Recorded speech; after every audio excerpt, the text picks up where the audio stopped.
halata sa amin, pag binasa mo yung Madriaga affidavit, na si former Senator Trillanes ang posibleng behind dito kay Madriaga. Bakit? Kasi doon sa Madriaga affidavit, kasama na dito lahat ng greatest hits ni Senator Trillanes versus the Dutertes. Oh. Merong allegation dito na nakakatanggap daw sila ng pogo money. Merong allegation na nakakatanggap sila ng drug money. Sinama niya pa dito yung magnetic lifters, yung customs issue, tapos pati itong confidential funds. Sa amin, napaka-incredible naman na makahanap ng testigo na may personal knowledge ng lahat ng yon. Bongga. Ilang 10 taon na atang linalako ni Senator Trillanes itong allegations na to. Wala naman siyang matibay na ebidensya.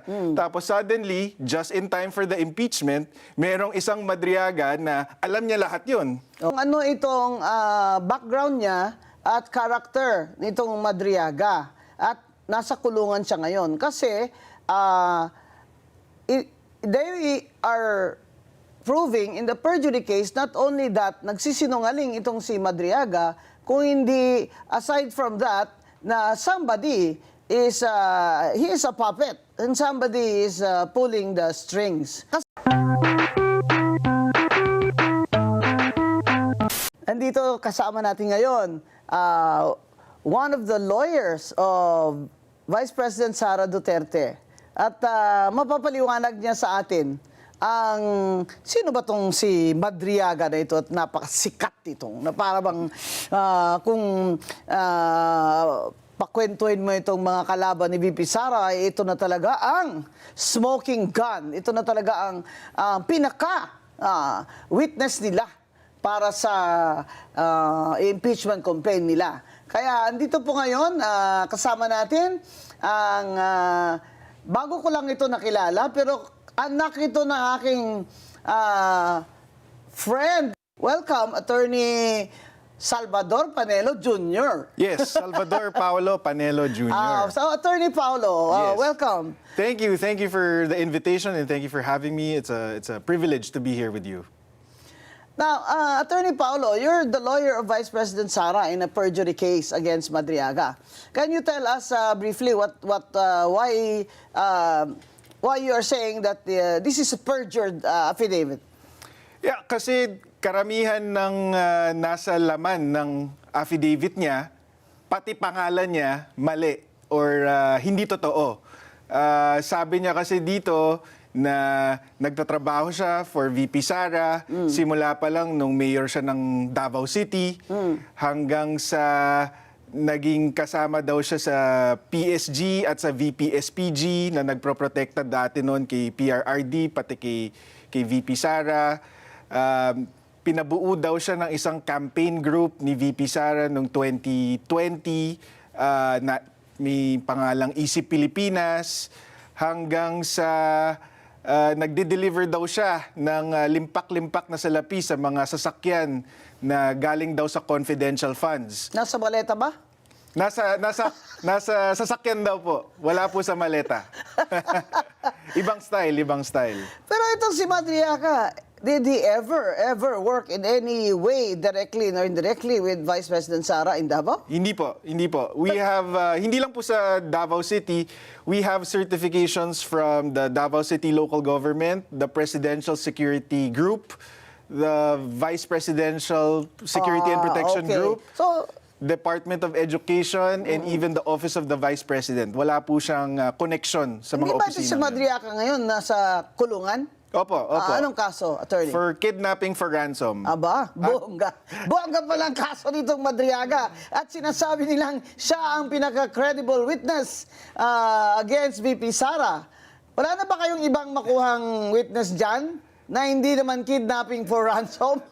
In fact, Attorney Guanzon, sabi nga ng PNP, nung inaresto siya noong 2023, ang description sa kanya is siya ang leader ng Madriaga Kidnap for Ransom Group, which is one of the most dangerous criminal syndicates in recent history. That was the description of the PNP. Wow, and that's in official PNP documents. Well, it was reported. It was reported as coming from the PNP.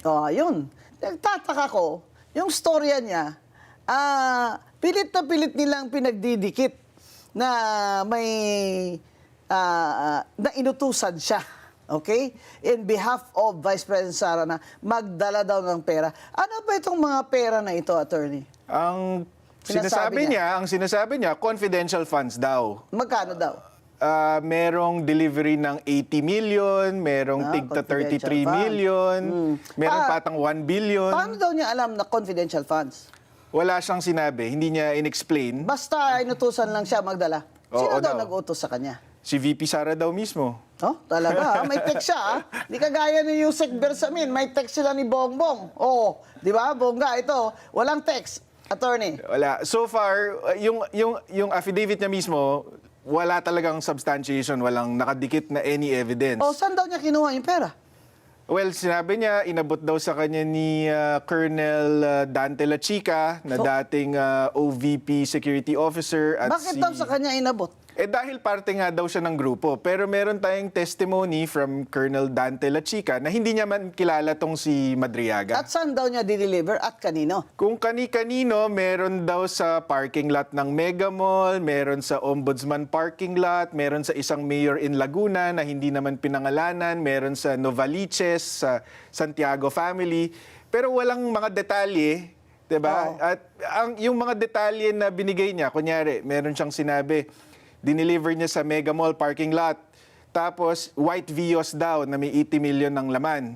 And then, a few days later, nakita niya daw na the same car minamaneho ni Miss Ria Kilala, asawa ni Attorney Ryan Kilala. Pero imposible yon kasi sabi nga namin dun sa complaint affidavit ni VP Sara, hindi naman nagda-drive itong si Ria Kilala. We have a certification from the LTO Oo. na She has no license. no driver's license at hindi talaga marunong mag-drive. So, So, ang timing lang, attorney. Gusto ko makita. Kailan siya nag-execute nitong affidavit niya?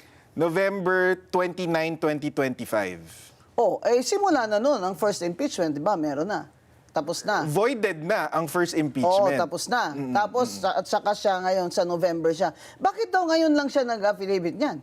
Hindi natin alam, pero ako, ang hinala namin dito is kailangan nilang punuin yung gap nila sa evidence versus VP Sara. So gumawa sila ng ganitong klaseng testimonya, gawa-gawang testimonya ni Madriaga Oo. para meron silang mapakita kung saan napunta yung confidential funds. Dapat ipakita natin itong picture ng Madriaga na ito na yung mga picture ba ng mga akusado pag bago sila or pagkatapos silang maaresto para makita naman ng mga audience natin kung ano itsura nito at bakit napaka-importante niyang tao. So if you were to describe Madriaga, Attorney Paulo, in one word, ano po ang description niyo sa kanya?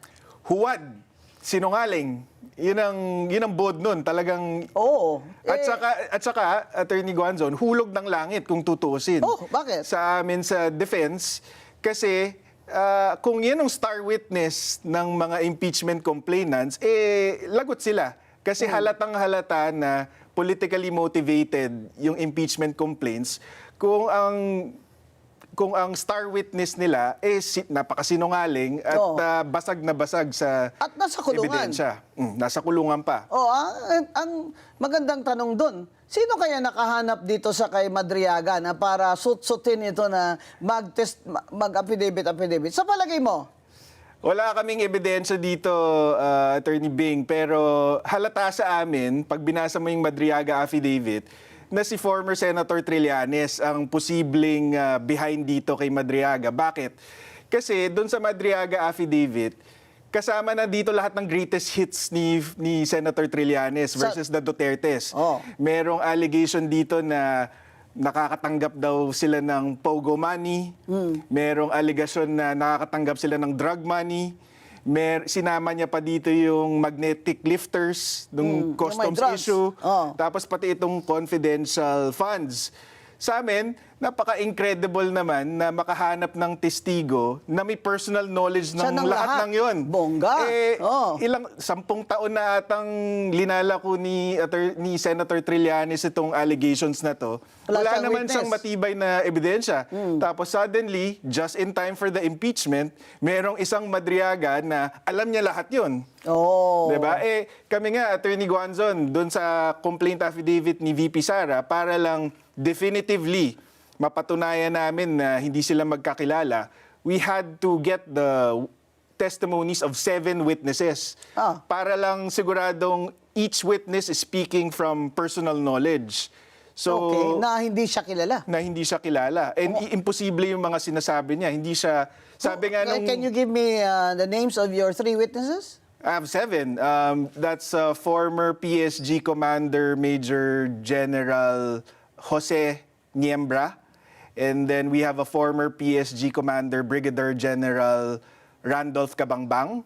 We have the former VP-SPG Commander Dante Lachica. We have the former DepEd Security Officer Dennis Nolasco. We have Attorney Ryan Kilala, na ito lang talaga yung kaibigan ni Madriaga. Ito yung mukhang connection kay VP Sara, si Attorney Kilala. And then we even have testimony from Miss Ana Magnaye. She's an events organizer that handled the inauguration of VP Sara, just to refute the insinuations na porke may picture si Madriaga with VP Sara during the inauguration. Close na siya. Close na siya. May picture siya. Nakita ko nakabarong siya. Ito ma'am, doon sa testimony ni Ana Magnaye, pinapakita niya doon na number 1, hindi imbitado si Madriaga doon sa inauguration. He was just a last-minute replacement for Attorney Kilala because hindi nga kilala ni VP Sara si Bakit sino ba itong attorney kilala at pinasubstitute niya yan sa kanya? Doon sa event na yon. Si Attorney Kilala, Associate Dean dati ng San Sebastian, doon nakilala to ni VP Sara. Ba't naman niya kilala itong kidnapper? Because itong si Madriaga, na-convict na to actually before, in the early 2000s, for another kidnapping, for a separate kidnapping. Kliyente ba ni attorney kakilala? Hindi po, pero ang nag-handle po ng appeal niya sa Supreme Court ay yung San Sebastian Legal Aid. I see. So, doon niya nakilala itong si Attorney Ryan Kilala. Ano siya, indigent client. Yes. Oh. So, na-acquit siya doon, naging malapit siya sa mga staff, faculty ng San Sebastian Law, kasama itong si Attorney Kilala. Ginawa siyang parang alalay. Hindi naman. Naging magkaibigan sila. Akala ko Julalay. Kaya naman, ba may event, imbitado ito attorney, hindi siya makarating, siya, parang proxy ko, ganyan. So, ang kwento is, kasi sabi ni Madriaga, inutusan daw siya ni VP Sara na buuin tong campaign group Kailan na daw siya inutusan? 2020 daw po. Noong 2020, nasaan ba siya? Anong trabaho nitong Mukhang Madriagang ang ito? trabaho niya at that time is a parang private security Nahirap provider. kasi itong mga kidnapping for ransom Di ba? Bantay sa lakay. Oo, marami sa kanila. Kunyari, security agency sila. Sila din pala. Ang kikidnap doon sa mga anak ng mga kliyente nila o boss nila. Kaya, importante yun na ini-explain ni Attorney Panelo kung ano itong background niya at character nitong Madriaga. At nasa kulungan siya ngayon. Kasi,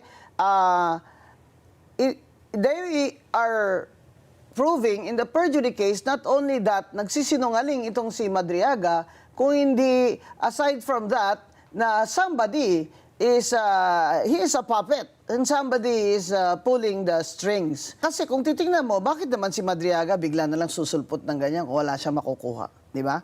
The fact na nagkikidnapping for ransom siya, he is attracted to money. Di ba? Ano ito? Out of his good conscience, mag-affidavit siya, laban kay VP Sara dahil, siya? Anti-corruption, advocate.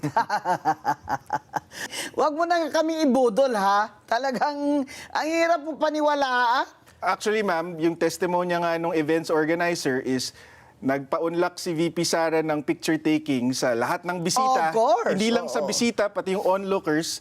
Tapos 6 to 12 midnight daw ang yung picture taking. Yeah. Tapos, ang ginawa namin para ipakita na hindi siya special, in-attach namin lahat ng picture taken Yeah. on that day. Oo, lahat pumipila yun eh. Pumipila yan. 1,200 photos, Attorney Guanzon, Oo, para pumipila. pakita na hindi siya special. Oo, ba't naman siya special? Mukha naman siyang ewan. Mamaya, sabihin nyo na naman, si Atty. Watson, grabe naman mag-discriminate. Sa itsura pa lang. Ano ko dyan, yung storya, hindi yung itsura. Yung storya ba na Vice President Sara will entrust to this Madriaga that she doesn't even know from any planet where he came from, i-entrust sa kanya na, magbuo ka ng ito, ha? Mag-organize ka for me, na ganyan-ganyan.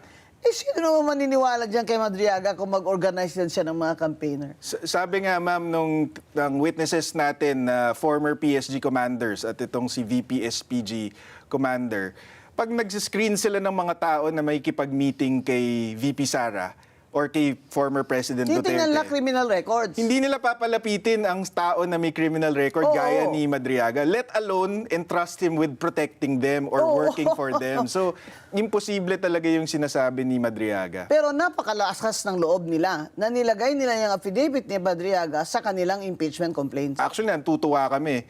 Kasi ma-expose yung impeachment complainants, pati yung mga nagtutulak ng impeachment, na politically motivated, political agenda lang talaga ang habol nila dito. Kasi kung base sa ebidensya, walang kwenta tong si Madriaga. Ito na yata ang pinaka-star witness ngayon ng mga pro-impeachment complainants at supporters, itong Madriaga na ito.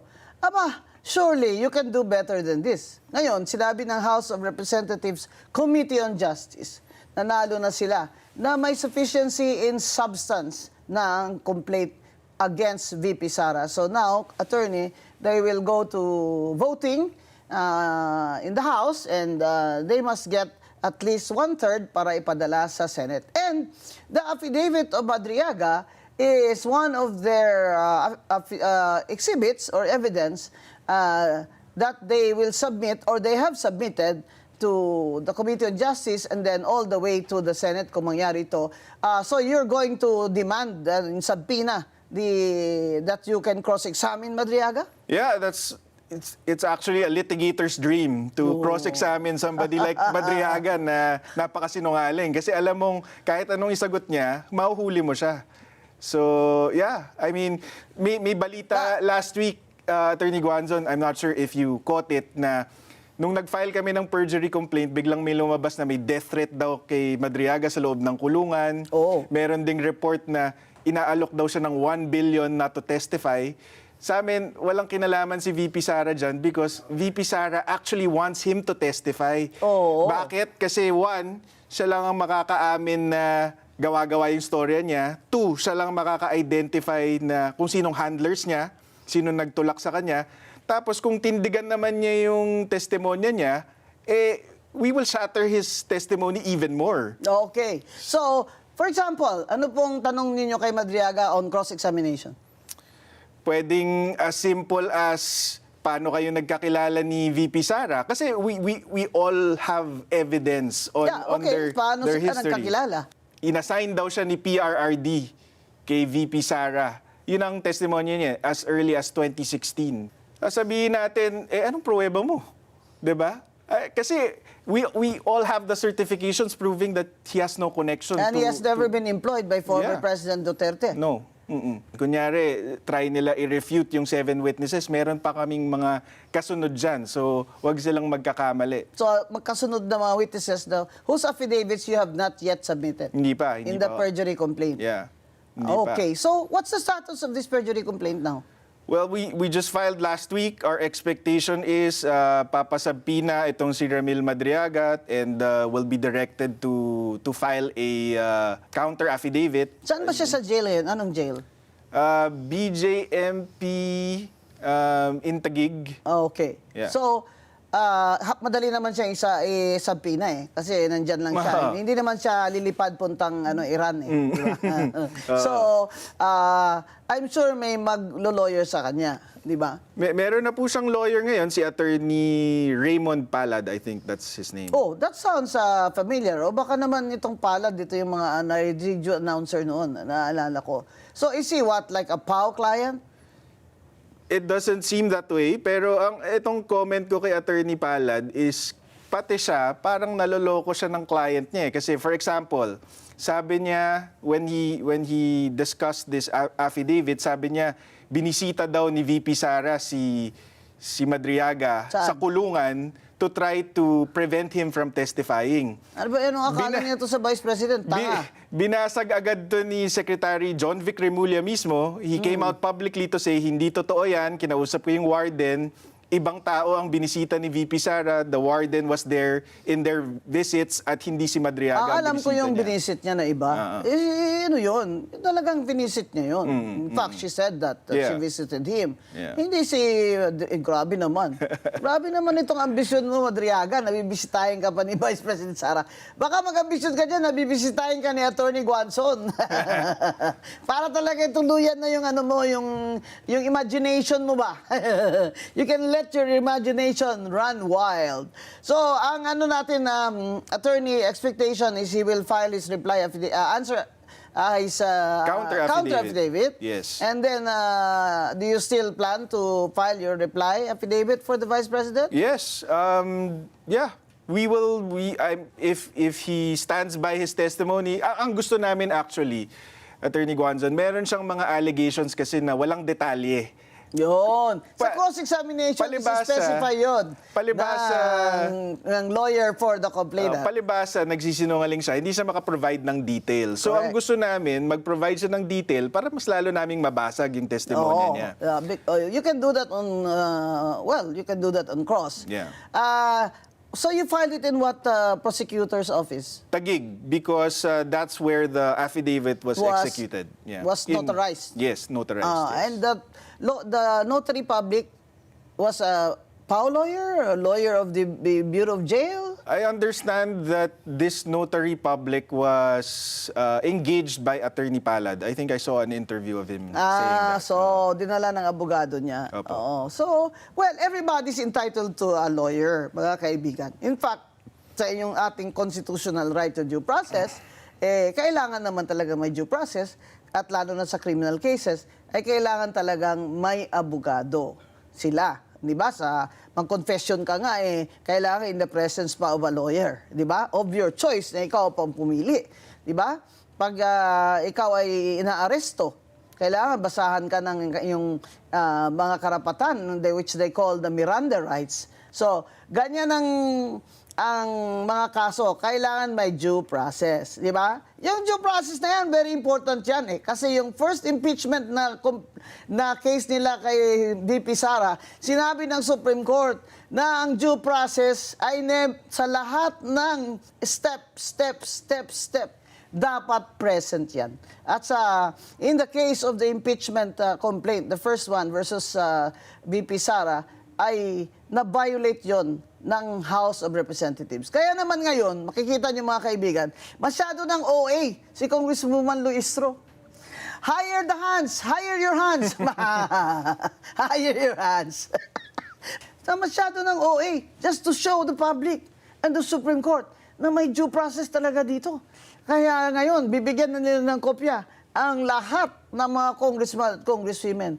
At lalo na, ibigyan na nila ngayon ng kopya ang nasasakdal ang pangalawang Pangulo ng Pilipinas. Kaya itong testimony, affidavit ni Madriaga is very important also in the impeachment case.